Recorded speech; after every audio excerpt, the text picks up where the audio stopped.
ngasi Manipur India book naba amadi wakhairo mayam nadi mase chumnagi Meetei rongi wahi amani hainadi lobiramba yaina khale adu kasu khangjadaba haijadaba ainudi mase it is a very serious issue fulai paiba naharon singna siraga asibagi kusi porko matamda mamitamapi taraga lai sairaga nakoi se nakoi da torba thabak se mangol oyu koi da laurga bor pieba adu ngasidi nakoi se tholo o hai. Now this is a very serious contradiction. Akhoi mindset as a contradiction asi masi contradiction se kari na thol lai no bu history da thol lai de adu itihas haibase yamna thoba thang mani yeta hairaga yeta haibasu mi sigani oida haibasu mi sigani aduna haiba itihas ki thodo as a thori pot amane masigi pot adu de ngasi akhoi miyam se punna phamdiraga sida lebi nari singsi akhoi punna mai pakmina ba yai akhoi punna pharsi ki sagai da ka bisu yai aduna aida ngasidi maroina imai ben singda ichechen singda maroina hori ba naron singda masigi pot ase yamna munna nei na tangai phate le aina thamjarge sida noi thoro kanu haiba emata haijaro but I will give you some certain historical facts ai itihas ni oiba khafam khade ai thamjari history have se landi adu yamna nungai bade itihas haiba sida mai kauksing thodo khudi mo se kauksing ni itihas ki tatha iba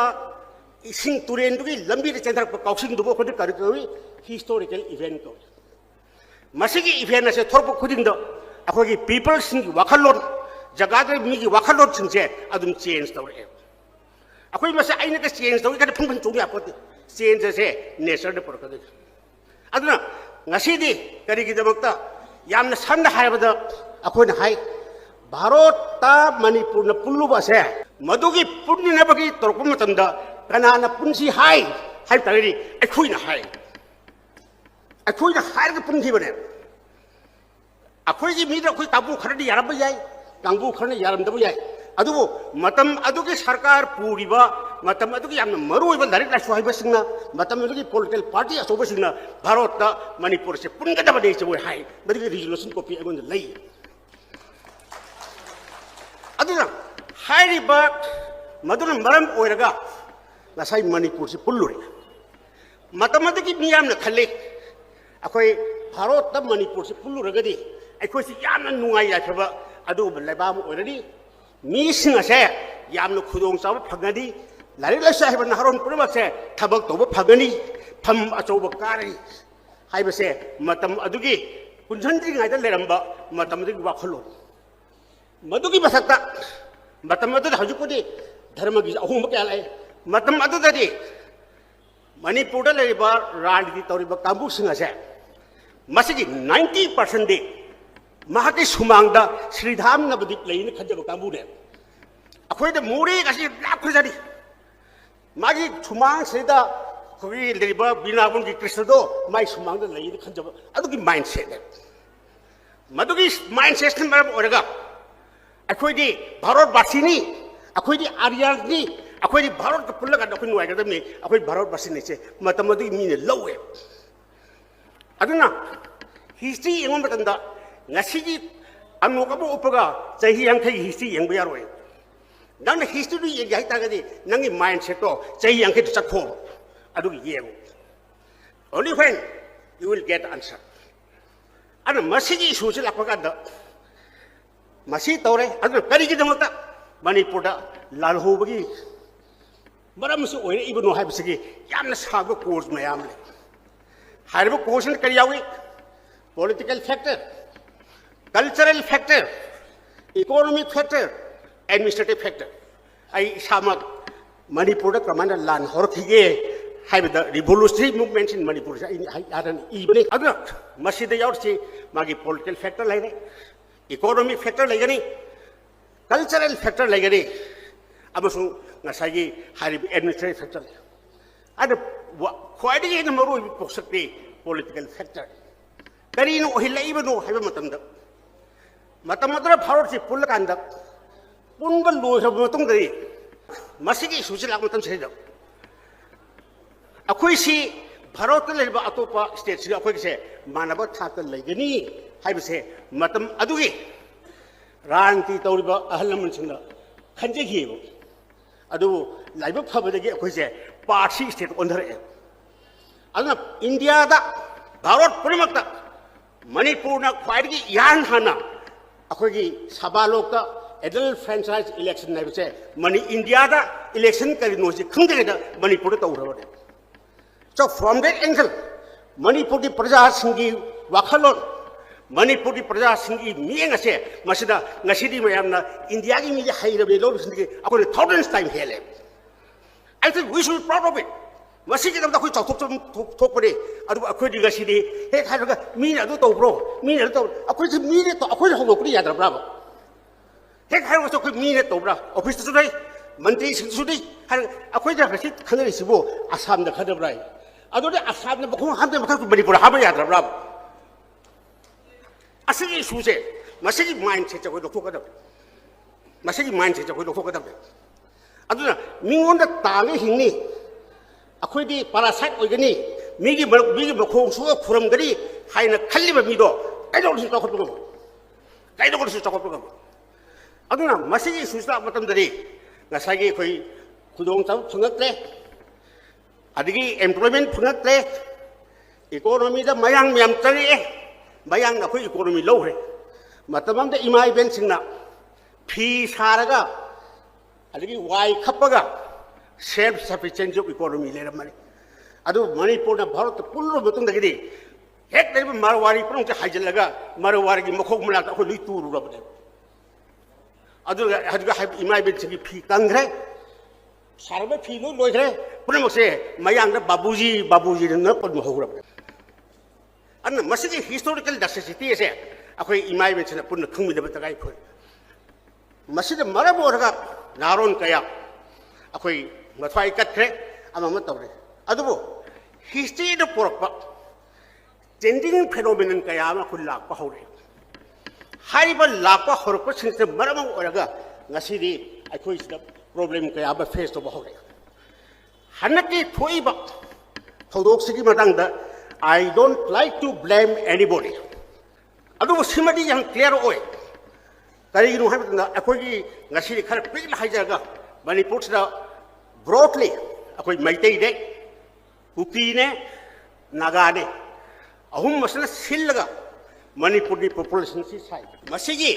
हाइरिबा Naga Naga से लेतबनी को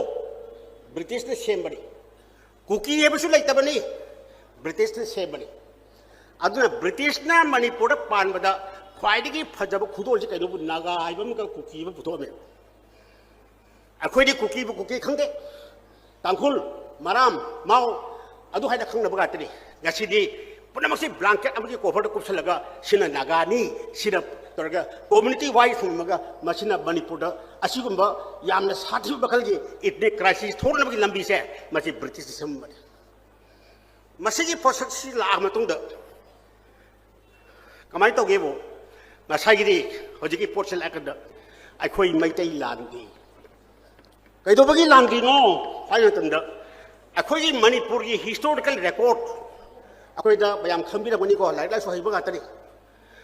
history हाइबसे history हाइबा तागदे record लाइब पोतो history को अदी मथंग ददी प्रोतो हिस्ट्री अदिगी प्री हिस्ट्री अदी मिथोलॉजी लीजेंडरी याम लेरे अदन ngasi अखोइना सेदा साना मही की करिगी अदु अदा इस अखोई मिथोलॉजी की पार्ट मदु हिस्ट्री दत अन हिस्ट्री सागलपसे करम कांद सागलपनो हाइबतंदा 33 AD नोंदा लारेन पाखंग मना पान मतमदगिदे मणिपुर की हिस्ट्री सागतपा हौए मसेगी हिस्ट्री से सागलप मतमदा अदुना हाइबा नोंदा लारेन पाखंग बगी काबू माना पालपगी मसेगी लेबसिदा लेब कांगबु अखोइना चौराना याबदे इतिहास की बबंग तंगदगजो मसिबा अखोइना मैतै को अरे ngasi पृथ्वीदा सिविलाइजेशन क्या ले ग्रीक सिविलाइजेशन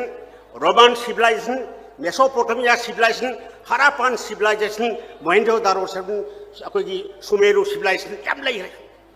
हाइब सिविलाइजेशन सिंचे सही लिसिंग अनि फान पार्लियामेंट नते अदु ngasi मणिपुर लेरिबा अखोगी लेरिबा पालिबा निंथौबसिगी डायनेसिस ना अखोई सही लिसिंग अनि की मतलब अखोई लई so this is the unique characteristic features of Manipur masigi possession se leiraba matong da kabai tagibo Manipur se koi maroi na Meetei sina kare haina lojagebo Manipur se akhoi na ngapchai haiba se akhoi gi mindset yawe this is our mindset aduna mapandi gi bina lan kya tora baso mapandi gi bina lan la abaso akhoi na masi ngakadabadi haiba se masi akhoi gi wakhalon na lei this is called English the mindset ada masi gi mindset asi leibrani ngasi jo akhoi gi imagination अखोई इसा इनाउ ma'am थोगा अखोई नाकदबे थोड़ी अने मसीगी नाकदबने हैने लेरकपसने मरम ओरगा अखोइना कुकीसिंगना मखोइगो ओइबो pot अमा सागलादो होनो मतमदा बोय लान यामना थेंगनारे मोइसे कार्बी आलोंगा दान थेंगनै अदिगी पाइते सिंगा थेंगनै नागा सिंगा थेंगनै मार सिंगा लान थेंगनै यामना सांग्रो प्रोसेस अबने मसीगी लान थेंगनबसिंगसे कनाना खामगेबु मैतैना खाम मैतै लाजन खाम गातने मरमदि अखोइदा खले मणिपुर सिबु गाइबा मणिपुर सिबु अखोइना चेक्सना थमजरसे मैतैनानि हाइना अखोइना माइंडसेट खल्ले मसी लान बनते अखोइ हनक्ति मेगी तांग अहुमदा अखोइना सुकन खंद पोसामदा कुकीसिंगना अखोइ माइदा खुदाइना थारे मसी अखोइना अखोगी माइंडसेट अखोइ खनगे पोट नते अखोगी माइंडसेट मोन सि तोरकने हो खन लेगिब नते मदुना मरम ओरगा ngaको ओबा याम अवाव पोस अनि फंग लोइना ngасagi भारत सरकारना तौगिबा पॉलिसी आई सिमति याम सेंगना हाइजगे आई मसी आई तनागोन मसी नंग प्रियो सै बरम पीरी मरमदि भारत त लैरिबा थिंग टैंक सिंगना मैतै सिंजे हादिंगे मैतै हादिंगे से मरमदि करिगिनो हाइ मतमदा अवांग नोंपोक भारत त लैरिबा स्टेट सिंग असि मनुदा मेनलैंड इंडिया बु चैलेंज तौरसे मसी मैतै खतरे एजुकेशन दा स्पोर्ट्स दा कल्चर दा फनियाम कन्ना खुज नंदब याबि नंदरमबने अदु ngasiदी इंडिया रिप्रेजेंट तौबदा मैतै खतरे तौरिने मसी बोय पामदे उपाय लेदे अदु मसी हाथ पाइ नोमैना कापगा हाथ पडते थांग यालगा हाथ पडते मसी कमाना हटिंगे हाइ मतमदा अखोइदा लेरिबा टैलेंट से बोय बस हतोकनिगे अदु टैलेंट से कमाना हाथ का दगे हाबिगी खुदोंग चाबसे कनाना पिगु मैतैने पि करमाइने पि सोग लिसिंबगा समापनगा निफु मापनगी सेक्टर बि तांग कुनगा माथोइदा अखोइसे भारत पुनबा यारे न कुसोइ तौरे तांग तरा मगर ऑफिशियली डिक्लेयर तौर मसीदगी अखोइदा लेजरंबा अखोगी थौना अखोइदा लेजरबा इसाना इसागी इरंदमगी अवा अनागी डिसीजन लौब ngambagi थबक पुरमसे तोखोगा अखोइ मयांगी खुते सिनग्रे मददगी अखोइ खुदोंग चाबसी अखोइ मांग हरपरे अन आइदि हाय मणिपुरी अवाबा करम कान हवी मरोइ मैतै सिंग अवाबा करम कान हवी हाय तागदी सो लिसिंबगा समापन निफु मापन की अगस्त की तांग अक्टोबर की तांग तरह का मंगा दगे मैतै अवाब हौरे मसिमा आई थमजगे अनि सुबदा यामना चाबो क्वेश्चन दे मतम कुइना लेमिनरम बा नागा अमसुंग कुकी सिंगना सो लिसिंग चंपन निफु मापन की मतुंग दे अखोइ मैतै सिंग लेमिनररोय अखोइ तोखाय बा स्टेट अम सेम बा पामगी वाखलोन हौरे नागा अंडरग्राउंड की लाए कुकी ने खत थेंग लाई द क्वेश्चन दे करिगिदम तो hele इदोस मरने कदम थौदो थोइबो खुदिंगे मागे हिस्टोरिकल रूट लेगेने हिस्ट्री दो खंगगदि यावे कांग्रेस ता पामने बसी तौरमदि बीजेपी सो अदि पाबदम अमा तनते मरमदि मसे अखोइ न ngakchar लाए अदुना मसिगी ngakchar सि कनान ngai हाइरक ता लगदे मखुत खुलाई पाइरग सिगिबो अदुबो ऑर्डरसिंग मियोसना अखोजी आइडेंटिटी सि nga लापने अदुना आई मसीदा खुलाई पाइरिबा बखोइदे तोबो थबक सिदो मदुबु आइदे सिंथादब सोंगम आई बुदे सिंथागदे मखोइ कैगुब लेरम दब तारबा ko akhoi se kayang kuina lelam ga degi hai beson tar ga to musi ai ad makhoi da khulai pa ga lai hi badan ba mor ga ei makhoi sugum kanggu bu lai ko adun makhoi da koi pangtau to bu ya de ko hai bagi wakhan lon ama khak se makhoi da thamali ba se khulai pai ba kam thaban bare adun ni ai da ngasai gari gi damak ta ngasi gi asugum khulai pa hi ba akhoi si boy si savior ni ai hoj hoj nisengi ai na PhD tawri matam da हाइरिबा विशेषोर से फारे हाइबो तमदा आइगोंड पाउ तमिनि पादु ममित बपि ओरो ता तमने मरमदि मतम अदुदा मखुत खुलाई पाइबा नहारोन सिंजे मखुजि देमी गो दे बखुजि माइदा ममदि अखोइबु कल्लि सि मोइनि अखोइ खल्ले अदुना असियामना सांगबसे मसि अखोइगि दमता मोइ लेपगा लाखि अदुबु इन कोर्स ऑफ टाइम हौरिबु चेलकु इचेनसिन मरम ओरगा पेना दबा कयाम खु लाखनि तारीख अहुमदा घटना जे थोए तारीख बरीदा आर्टिकल 355 चलाइ रे अदगी नुमित कुनी हेन तुमिन ले अखोइ मचल कुन हाना रे सि फाइमान थाजले थाजले पंगा थाजले अखोइ जे खुलाई बाब को हाना बखु अदो इंडिया गवर्नमेंट नुमित कुनी मुक्से तुमिन लेरगा अमि सालागा बीजेपी ना अमि सालादि फरनी ना हाय just see the level of the people अखोइ मतमदा मतलब हेरोइक ओरंबा अदुगुमगी लेवल लु ngasi बुट मखादा खुइ लेगरे मसी यामना फजदब पोडब यामना समना हाइबो अखोगी कल्चर लेबो खंब थोबिगी जगोइ सिबो यापुट सारमनिगा हरि मापानी मया प्रिपेयर न होरबद मसीगी स्टेज यौरबदे बखोइ मसीदा खोजि यार चलिबने पैसा फंगे मैतै जातिगी लेबक लेपते हाइबसे मैतै जाति लेपदबने अदुगा मैतै जाति की पुंसीगी कैप्टन ओये बसी जो मैतै जाति दो ओये दबने अदु मसीगी पोषक छिजे मसी मयक सेंग कोइ खंगमिन बि तगाय फदब लेइन खल आई मरोइना इमाइ बेसिंग इसेसिन हाजनिंगे दे अखोगी लेबाकी इशु खुरिमुक्ता इतिहास साखिने अखोइसे नुपी दा कोइ फोर फ्रंट लाके बंगातदि हलकसु लाई ममांगसु लाखि तुंगसु लाकेनि अदुना इमाइबेन संगी नुपी सिंगी मरंता अचुम बाइबसे याउदब यारोय इमाइबेन संग चुमुक्ता मतंदा अखोइ समाज मांगनि अदुना आइना गसा हाजेदो मैतै जाति की मराइबक मैतै न लेपदबनि मैतै जाति की पुंसी मसिगी कैप्टन मैतै जाति न ओइगदबनि तरांत्रो ओइबि यारोय अदुना मसिगी इशुसि लाको ngasiदी अखोइ थौदोक से थोए मसिदा भारत सरकार ना मरोइना आई भारत सरकार हाइजरो मयांग सिंना करम मोंग मैतै सिंजे लोसिंगी हाइबसिगी पोटसिगी क्वाइदगी लायरब थुदम दि हलकिसिन ओइरे अमित शाह लापदा उनबसिगी मोंग आइसु अमने अद आई अमित शाह मागी फेस हाइबन मसे कुकी ग नगागे कुकी ग मैतैगी इशू नते मसे it is a direct challenge to the national security of India से आई हाई वो याबा यादब खंगे अदुबु आइनो होम सेक्रेटरी उरपो तुमदली पोट से थोरे अदुबु ngasi तो RSS की चिपना हाय रे खबर दो वा लागे अदुसा आफ्टर 6 मंथ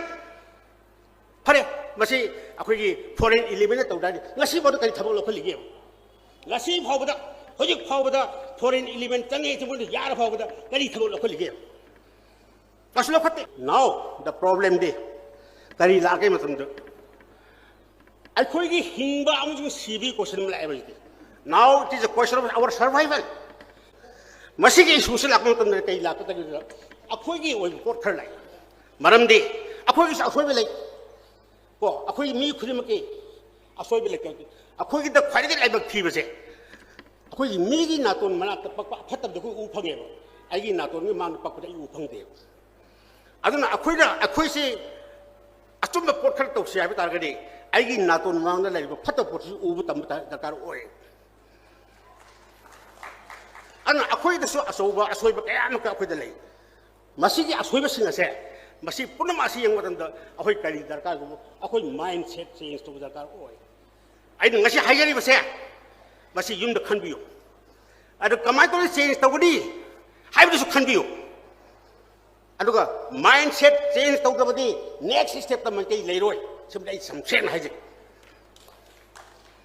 अदु मसीगी माइंड सेट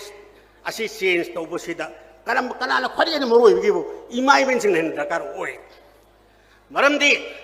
आई माइद मीन कुपाना थागी बदुरी चाइना दो तो खगन काव भी जाय चिन्न थागी बाय बसे मसे पुंसी के हकने अदन अखोइन ngangiba लोन अखोइन सिनेबो वाही वता सिंग से अखोइ हम सेक्शन दरकार ओय 1955 ता टी गौगिन हाइबो खोगी मणिपुर की असेंबली मंत्री और बनी पाम हरपने आइगदी हम सानबने अहनी लैहिदे अदु मतमद अखोइ से कुकी नते जोनी हाइबदे माजे हटकनि भौ तालिबिरिने आइगी यहाँ हम आइगी PhD छात्र से मागी टॉपिक से मसी हिस्ट्री एंड कल्चरल जोमीरी लाइक फजे अद बस फुंगो ओने हाय माजे फुंग जगे तो कुकी छात्र खर लै कय ओजा माइ लासे फुंग माइ लासे फुंग हटकनि हाय करिगिनो हम तंद मान अखोइ कुकी सुमु जोनी हाय अदु माने हायन ब मखोइ ngasiदी अखोइ जोनी हायदिने जस्ट सी द सेम अन मोई अपन बसे पुरनो होना मतंद सांग्र प्रोसेस मोई लौगी मसे अखोइ द खंग बताई अखोइ की मैतै सिंग की ख्वाइदे ने चाव असोय मे हाइजगे हाइसन आई योगे को अखोइ से इमोशन द चले इमोशन चटपसे बसे हम डेंजर ओय ना के काननी तुंग द डेंजर ओय अन अखोइ द प्लानिंग योगदे अमन ngang ba मन तादे अद मीन हंगा कह है अखोइ दी आइदे है Meitei culture canoe अखोइ waifu culture दे वाइफू से अम काका कदी अम मुतिंधनी अम गाकदी अम मुतिंधनी अम गाकदी अम मुतिंधनी अखोइ प्रॉब्लम लेमिनाने मसीगी कल्चर से अखोइ थादो दरकार हो अदन मसीगी इशू सिंग से लापसन बरम और बतंदे ngasiदी करी लागे मतंद टॉपिक असि दरकार ओय this topic is highly relevant in this present context मरमदी कैदनबो मखोइ से बथदे हिंग ngमोय अखोइ से इथंदे हिंग ngमोय अदुना मखोइ अखोइ की मरत कोक चुंसिना दरकार ओय अदुदे एने हाइजरी कोक से चुंसिना रकांदा तमाइने तौसीगे हेबी आइडिया से थोरकडी मरम अखोइ मैतै से ख्वाइदे साथिन असोइबसे अखोइ से डिबेट तौबो यादब समाज दे अमना ngang अमना तादी अमना ngang अमना तादी ngasi जु तवि अखोइ ngasi फावबदा कुकी सिना करी प्लान तौरगे से अखोइ खंगदे अदु मैतै जे करी प्लान तौरगे होरिम दान खंगवा दे अनु लाउनी अमना लाउनी मसी अखोइ कल्चर अन मसी जे मरब ओरगनी मरम अखोइ कुकी की लैंग्वेज जे खंगदे मैतै की लैंग्वेज बोय दे खंगे अन मसी गुम के पोट मयम सिंचे अखोइ याम मुन खंगदब यादब खर ले अचुम खुदिम हाइबे यादे आई तुमबनी हाइबसे अचुम खुदिम से हाइबे यादे हजि at this particular stage ngasi matam sangna khogi prithvi ki newspaper punamangna Meitei के अगेंस्ट ngangi मरमदी मखोइ तांग अनि की ममांगदा चोरचा पुरो लोइ थुंगरे मोर देन 15 मोगी मीडिया हाउस तरा मागी मतक बोय हालसिर ले मदि पोट लोइ बल अखोइ फंगे जुदी अदु बोय वेल प्लान ने अदु ngasiदे अखोगी मैतै सिंगी मरत लाइलासु हाइबन हारोन अहलोन म्याम थोरत्र अखोइन ngang मतम दरे असुम बाय से लोप यादे मतम खरदि मांगम बयाय असुम बजे लोप यादे अदु आइन हाइजगदि मी अमखसे मतम लेब खिबि की मोंदा मिनम बंगा माजे नंदल थमंगा बयाय मी खरामदी मिनम बंगा मतम ख थमबे मी पुरमक्से मतम लेब खिबि तो लोइदुक्से नंदल थमंगा मोय अचुम थोरकदि अदना मसी असुम बसे हजि थोरा मतम सिदि ngasai अखोइ लाउरम मयाम सिंदो तुमिन ले ngasi से अखोइ जे फिजिकली अखोइ सेबाय वांग लानबा याद्रे सोमना कन पलेन वांग याबा याद्रे सोमना कन बोइरांग लोरे अदो अखोइ जु कयाम कुन हीरो हिदुगी कयाम कुन लखोइ हीरो हिदुगी now this is the question अखोइ अथौब हीरो ने इसै संबा याय इसै हाइबा मयाम ना अदुबो ग्राउंड रिदि अखोइ कयाम कुन हीरो हिदुगी मसीगी मतंग सिदले ngasiगी ऑर्गेनाइजेशन पुथोगा अखोगी मणिपुर इंडिया बुंगनाबगी अमदि वाखैरो लब थोरउ हाइबगी पोरसे पुथोरिसि मसीगी इशू से सिदा तिंगिरिब खुदिमके अखोगी इशू ने खलगा मसी युमन नेनेबियो कया अखोई थमिबसे काम लानबगे चुमबगी नेनेबियो अदुना हजि अखोई खुनम वाखन खंदगा मिमोइ ngaतनि वाखन खममी सिंथि वाखन खलगा थबक तोरकदबनि आई नोइबो थोरो हाइबजो हाइरोय थोरा कनु हाइबजो हाइरोय अदुबो लैरिबा ग्राउंड सिचुएशन असिदा नोइ वाखन खल्लो हिदे हाइने वाखन खल्लो ग्राउंड सिचुएशन दा अखोइगी लैरिबा मैतै हाइबा कांगो से मसिगी सर्वाइवल की इशू से लाग मतंदा अखोइ पुन्ना कोक ꯆꯨꯞꯁꯤꯟꯃꯤꯟꯅꯕꯒꯤ ꯇꯉꯥꯏ ꯐꯗꯕ ꯑꯃ ꯂꯩ ꯍꯥꯏꯕꯁꯤꯃꯗꯤ ꯑꯩ ꯍꯥꯏꯒꯅꯤ ꯇꯤꯛ ꯕꯤꯛꯁꯇ ꯑꯦꯁ ꯑꯗꯨꯗꯤ ꯇꯦꯛꯅꯤꯀꯦꯜ ꯀꯣꯏꯁꯟ ꯍꯪꯕꯒꯤ ꯀꯣꯏꯁꯟ ꯅꯠꯇꯦ ꯑꯩꯗꯤ ꯖꯦꯅꯔꯦꯜ ꯑꯣꯏꯅ ꯍꯥꯏꯖꯕꯅꯤ ꯊꯝꯃꯤꯕ ꯄꯣꯠ ꯑꯁꯤꯗ ꯀꯃꯥꯏꯅ ꯇꯧꯔꯒ ꯃꯁꯤ ꯑꯣꯏꯍꯟꯕ ꯌꯥꯒꯗꯒꯦ ꯀꯃꯥꯏꯅ ꯇꯧꯅꯤ ꯍꯥꯏꯕꯗꯨꯅ ꯃꯗꯨꯅ ꯇꯦꯛꯅꯤꯀꯦꯜ ꯄꯥꯔꯠ ꯑꯣꯏꯔꯦ ꯃꯗꯨꯒꯤ ꯄꯥꯔꯠ ꯑꯗꯨꯗ ꯑꯩꯈꯣꯏꯁꯤ ꯃꯤꯌꯥꯝ ꯃꯃꯥꯡꯗ ꯍꯥꯏꯕ ꯌꯥꯕ ꯋꯥ ꯃꯤꯌꯥꯝ ꯃꯃꯥꯡꯗ ꯍꯥꯏꯕ ꯌꯥꯗꯕ ꯋꯥ ꯀꯌꯥ ꯑꯃꯁꯨ ꯂꯩ ꯑꯗꯨꯅ ꯃꯁꯤꯒꯤ ꯄꯣꯠ ꯑꯁꯤ ꯈꯜꯂꯒ ꯑꯩꯈꯣꯏ ꯊꯕꯛ ꯇꯧꯃꯤꯟꯅꯕ ꯗꯔꯀꯥꯔ ꯑꯣꯏꯅ ꯈꯜꯂꯤ ꯑꯗꯨꯕꯨ ꯑꯩꯈꯣꯏꯒꯤ ꯍꯤꯡꯕ ꯑꯃꯁꯨꯡ ꯁꯤꯕꯗ ꯗꯦꯃꯣꯀ꯭ꯔꯦꯇꯤꯛ ꯀꯟꯇ꯭ꯔꯤ ꯑꯃ ꯑꯣꯏꯕꯅꯤꯅ ꯑꯩꯈꯣꯏꯒꯤ ꯁꯔꯚꯥꯏꯚꯦꯜ ꯑꯁꯦ ꯃꯁꯤ ꯀꯗꯥꯏꯗ ꯂꯩꯈꯤꯕꯣ ꯑꯩꯈꯣꯏ ꯈꯨꯠꯇ ꯂꯩ ꯆꯍꯤ ꯃꯉꯥꯗ ꯂꯥꯛꯀꯗꯧꯔꯤꯕ ꯄꯣꯠ ꯑꯁꯤꯗ ꯑꯩꯈꯣꯏꯒꯤ ꯈꯨꯠꯇ ꯂꯩ ꯑꯗꯨ ꯃꯔꯨꯑꯣꯏꯅ ꯏꯟꯚꯥꯏꯔꯟꯃꯦꯟꯁꯤꯡꯗ ꯑꯩꯅ ꯍꯥꯏꯖꯅꯤꯡꯉꯤꯁꯦ ꯍꯧꯖꯤꯛꯁꯤꯗ ꯂꯩꯔꯤꯕ ꯔꯨꯂꯤꯡ ꯄꯥꯔꯇꯤ ꯈꯟꯅꯕ ꯉꯝꯗꯦ ꯚꯣꯠ ꯂꯦꯞꯄꯅꯤ ꯈꯟꯕ ꯀꯥꯡꯕꯨꯗꯤ ꯑꯩꯈꯣꯏ ꯄꯩꯁꯥ ꯄꯤꯅꯤꯁꯨ ꯍꯥꯏ ꯍꯧꯖꯤꯛꯁꯤꯗ ꯚꯣꯠ ꯂꯦꯞꯄꯤꯕ ꯀꯥꯡꯕꯨꯁꯤꯡ ꯑꯁꯤꯗ ꯀꯔꯣꯔꯄꯇꯤ ꯉꯥꯛꯇꯅꯤ ꯑꯗꯨ ꯁ꯭ꯋꯥꯏꯗ ꯐꯝꯃꯤꯕꯗꯤ ꯌꯥꯎꯔꯝꯃꯣꯏꯀꯣ ꯀꯔꯣꯔꯄꯇꯤ ꯉꯥꯛꯇꯅꯤ ꯑꯗꯨ ꯃꯣꯏ ꯄꯩꯁꯥꯅ ꯂꯩꯅꯤ ꯍꯥꯏ ꯑꯗꯨ ꯂꯩꯖꯁꯅꯨ ꯑꯗꯨ ꯑꯩꯈꯣꯏꯅ ꯋꯥꯈꯟꯗꯤ ꯈꯜꯂꯣ ꯑꯩꯒꯤ ꯏꯆꯥ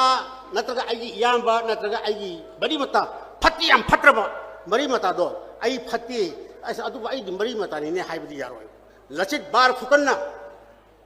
ꯕꯥꯔ ꯐꯨꯀꯟꯁꯤ ꯑꯁꯥꯝꯒꯤ ꯖꯦꯅꯔꯦꯜꯅꯤ ꯂꯆꯤꯠ ꯕꯥꯔ ꯐꯨꯀꯟꯅ ꯃꯣꯒꯣꯜꯁꯤꯅ ꯂꯥꯟ ꯂꯥꯛꯄ ꯃꯇꯝꯗ ꯃꯥꯒꯤ ꯃꯥꯝꯃꯁꯤꯗ ꯂꯥꯟꯕꯟ ꯁꯥꯎꯅ ꯍꯥꯏ ꯃꯥꯝꯃꯁꯤꯗ ꯂꯥꯟꯕꯟ ꯁꯥꯍꯟꯕꯁꯤꯗ ꯃꯥꯝꯃꯗꯨꯅ ꯀꯔꯤ ꯍꯥꯏꯅ ꯍꯥꯏꯔꯛꯀꯦꯕꯨ ꯂꯥꯟꯕꯟ ꯁꯥꯕꯁꯨ ꯂꯣꯏꯔꯝꯗ꯭ꯔꯦ ꯃꯥꯅ ꯆꯦꯛ ꯇꯧ ꯈꯨꯗꯛꯇ ꯍꯥꯠꯇꯣꯛꯑꯦꯕ ꯀꯔꯤ ꯍꯥꯏꯒꯦꯕꯨ ꯑꯩꯒꯤ ꯃꯥꯝꯃꯗꯒꯤꯗꯤ ꯑꯩꯒꯤ ꯂꯩꯕꯥꯛꯅ ꯍꯦꯟꯅ ꯂꯨꯏ ꯍꯥꯏ ꯃꯁꯤꯒꯤ ꯁ꯭ꯄꯤꯔꯤꯠꯁꯤ ꯂꯩꯕ ꯉꯝꯂꯕ Meitei will be able to survive ꯃꯁꯤꯒꯤ ꯁ꯭ꯄꯤꯔꯤꯠꯁꯤ ꯂꯩꯕ ꯉꯝꯗ꯭ꯔꯕ ꯃꯩꯇꯩ ꯋꯤꯜ ꯀꯝꯄ꯭ꯂꯤꯠꯂꯤ ꯚꯦꯅꯤꯁ ꯃꯥꯡꯈꯤꯅꯤ ꯑꯗꯨ ꯉꯁꯥꯏ ꯏꯖꯔꯥꯏꯜꯒꯤ ꯄ꯭ꯔꯥꯏꯝ ꯃꯤꯅꯤꯁꯇꯔ ꯅꯦꯇꯟ ꯌꯥꯍꯨꯅ ꯍꯥꯏ ꯑꯩꯈꯣꯏꯅ ꯊꯦꯡꯅꯔꯤꯕ ꯂꯥꯟꯁꯦ ꯑꯩꯈꯣꯏꯒꯤ ꯁꯔꯚꯥꯏꯚꯦꯜꯒꯤꯅꯦ ꯃꯗꯨ ꯑꯩꯈꯣꯏꯅ ꯂꯥꯜꯂꯤ ꯍꯥꯏꯕ ꯌꯥꯔꯣꯏ ꯑꯗꯨꯅ ꯂꯥꯟꯕ ꯑꯃꯁꯨꯡ ꯆꯨꯝꯕ ꯍꯥꯏꯕꯁꯦ ꯃꯁꯤ ꯃꯤꯠꯌꯦꯡꯒꯤꯅꯤ ꯀꯨꯀꯤꯁꯨ ꯆꯨꯝꯃꯤ ꯃꯩꯇꯩꯁꯨ ꯆꯨꯝꯃꯤ ꯅꯥꯒꯥꯁꯨ ꯆꯨꯝꯃꯤ ꯏꯟꯗꯤꯌꯥ ꯒꯣꯚꯔꯟꯃꯦꯟꯁꯨ ꯆꯨꯝꯃꯦꯕ ꯑꯗꯣ ꯂꯥꯟꯗꯧꯔꯤꯁꯤꯅ ꯑꯩꯈꯣꯏꯅꯦꯕ ꯑꯩꯈꯣꯏꯒꯤ ꯄꯤꯄꯜꯁꯤꯡꯗꯨ ꯀꯔꯤꯒꯤꯅꯣ ꯍꯥꯏꯕ ꯃꯇꯝꯗ ꯑꯩꯈꯣꯏꯅ ꯑꯩꯈꯣꯏꯒꯤ ꯊꯕꯛꯁꯦ ꯃꯩꯇꯩꯁꯤꯡꯅ ꯃꯩꯇꯩꯁꯤꯡꯒꯤ ꯇꯧꯕ ꯊꯕꯛ ꯈꯔ ꯑꯩꯈꯣꯏ ꯇꯧꯕ ꯉꯝꯗ꯭ꯔꯤ ꯃꯁꯤ ꯉꯝꯅꯕ ꯑꯩꯈꯣꯏ ꯍꯣꯠꯅꯃꯤꯟꯅꯁꯤ ꯃꯁꯤ ꯉꯝꯅꯕꯒꯤ ꯊꯕꯛ ꯈꯔ ꯑꯩꯈꯣꯏ ꯄꯥꯏꯈꯠꯃꯤꯟꯅꯁꯤ ꯂꯣꯏꯅꯅ ꯑꯩꯅ ꯑꯔꯣꯏꯕꯗ ꯑꯩꯅ ꯊꯝꯖꯅꯤꯡꯕꯗꯤ ꯁꯤꯗ ꯍꯧꯖꯤꯛ ꯈꯨꯠꯂꯥꯏ ꯄꯥꯏꯔꯒ ꯍꯧꯖꯤꯛ ꯁꯤꯆꯨꯋꯦꯁꯟꯁꯤ ꯌꯥꯝꯅ ꯐꯠꯇ꯭ꯔꯦ ꯚꯦꯔꯤ ꯕꯦꯗ ꯁꯤꯆꯨꯋꯦꯁꯟ